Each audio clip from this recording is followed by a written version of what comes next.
असल में बड़ी मछलियों को एसआईटी छोड़ना चाहती है। आप देख लीजिए, जंगल में मोर नाचा किसने देखा, वो वहाँ क्या कर रहे हमको क्या पता। जो आज शेख तव्वाब जो कारपोरेशन का कर्मचारी है, ऑफिसर है, उसको भी एसआईटी ने अरेस्ट करके आज कोर्ट में पेश किया। 24 तारीख तक के पीसी मिली है पुलिस डिपार्टमेंट को। और जो इल्ज़ामात, मैं खुद कोर्ट रूम में मौजूद था, और जो इल्ज़ामात पुलिस ने एसआईटी ने जो लगाई तव्वाब शेख पर कि वो दस्तखत उसकी है या नहीं है वो चेक करना है, किन किन लोगों से इसके कॉल पे बातचीत हुई है वो चेक करना है, बैंक अकाउंट चेक करना है, ये छोटी छोटे इल्ज़ामात लगाकर असल में बड़ी मछलियों को एसआईटी छोड़ना चाहती है। आप देख लीजिए, आज नायब तहसीलदार को सस्पेंड किया गया, नायब तहसीलदार को आरोपी किया गया, आज भी फरार है। बाकी जो छोटे छोटे अधिकारी है, कलर वगैरह, उनको अरेस्ट कर लिया गया, आज धारंकर फरार है। तव्वाब शेख को अटक करके बड़ी मछलियां कारपोरेशन की हेल्थ ऑफिसर, कमिश्नर तक को बचाने की कोशिश की जा रही है, ऐसा शंका है मुझे। असल में आप देखिए, चाहे वो एफिडेविट का अधिकार हो तहसील ऑफिस में, वो तहसीलदार को दिया गया था। अब तहसीलदार की गलती, नायब तहसीलदार को पावर डेलीकेट किया गया।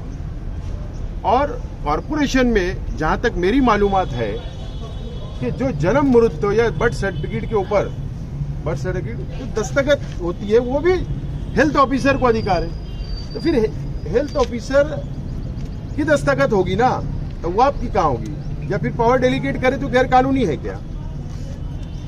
तो असल में बड़ी मछलियों को एसआईटी छोड़ना चाहती है। मुझे ऐसा लगता है कि भारतीय जनता पार्टी की सरकार का दबाव एसआईटी के ऊपर है और वही काम कर रहे हैं जो हमको आज दिख रहा है।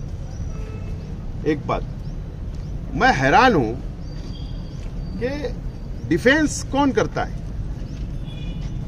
अगर कॉरपोरेशन के कर्मचारी अगर अरेस्ट होते हैं, अभी शुरुआत हो गई, तो कॉरपोरेशन की जिम्मेदारी, कर्तव्य था कमिश्नर का कि वो कॉरपोरेशन का वकील अपने कर्मचारी के डिफेंस के लिए खड़ा करते।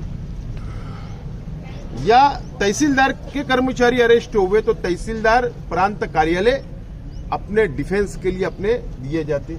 ये बेचारे अपने अपने वकील लगाकर खड़े हुए।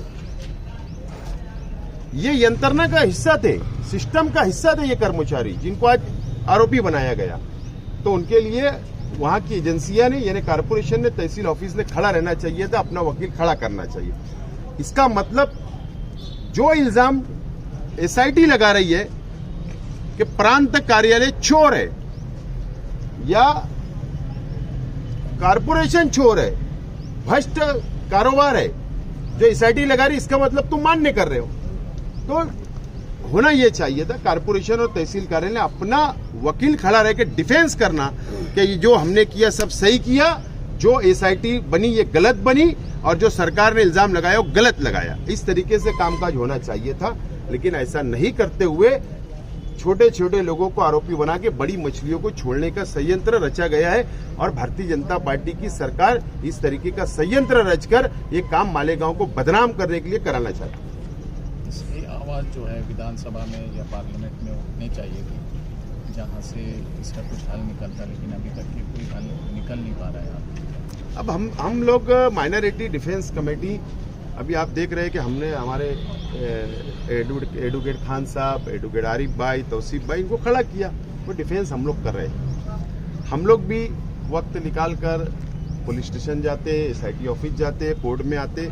हम लोग जितना हो सकते हम लोग मदद कर रहे हैं, बाहर रहकर जो हमारी जिम्मेदारी हम लोग पूरी कर रहे हैं। लेकिन मेरा तो सवाल आप मीडिया वालों से, आप लोगों से मेरा सवाल है, मैं भी 5 साल एमएलए रहा, मैं भी 5 साल असेंबली की कार्रवाई में मैंने भी हिस्सा लिया, तजुर्बा है। निहाल अहमद साहब के घराने को भी तजुर्बा है, जो पॉलिटिक्स में आज एक्टिव है, उनके बच्चे, उनके परिवार के लोग। हमने विधानसभा को बहुत करीब से देखे, मेरे वालिद भी एमएलए थे। एक आज के एमएलए बजट पे चर्चा करते करते बीच में सिर्फ 1.5 मिनट का बोल देना कि उनको अनुमान हुआ होगा बहुत गरीब रहते हैं मालेगांव में, बहुत स्लम बस्तियां नजर आ रही है, इसलिए उनको लगा होगा किरीट सुमैया को कि यहाँ बांग्लादेशी रहते होंगे। अरे ये कोई एमएलए है? ऐसे फटीचर सवालात। अरे सीधा बोलना चाहिए था एमएलए कि एसआईटी तुमने बनाई, तुम जुल्म कर रहे हो, एसआईटी गलत कार्रवाई कर रही है, एक भी रोहिंग्या एक भी मुसलमान बांग्लादेशी यहाँ नहीं है, हम पर जुल्म हो रहा है, बंद होना चाहिए। कौन से एक्ट से धड़ल्ले से बोलना पड़ता है? तुम तो चापलूसी की बातें वहां कर रहे हो, सरकार की जबानी बोल रहे हो। खैर अब ये शहर समझे, लेकिन हमारी लड़ाई जो हमने हाथ में ली, हम लोग लड़ने वाले हैं। और शोभा बचाओ महाराष्ट्र सदन के अंदर खड़े रह के प्रेस वालों के सामने बयान देने से काम चलेगा नहीं, कोई काम चलेगा नहीं। ये सिर्फ वो बेवकूफ बनाने का धंधा है।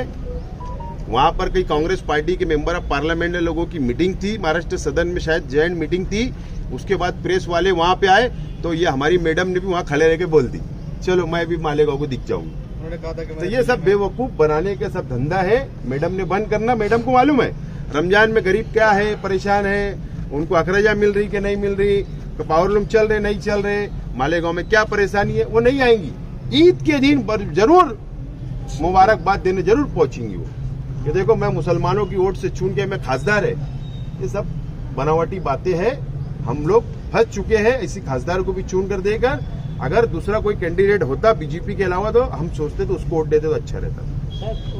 वो आपके साथ में महाजन को भी दोबारा अभी हाजिर किए तो उसको और कोई आरोपी बनाया गया दूसरे केस में? हाँ, जो समझ में आ रहा है कि दूसरे सीआर में उसको ट्रांसफर लिया गया है और उसी सीआर में तव्वाब को भी लिया गया, जो नजर आ रहा है। और शायद जो पुलिस ने आज रिमांड रिपोर्ट लाई थी तो शायद महाजन और तव्वाब का कोई कनेक्शन है क्या, उसकी इंक्वायरी के लिए शायद इसको भी इसमें ज्वाइन किया गया, ऐसा मुझे लगता है।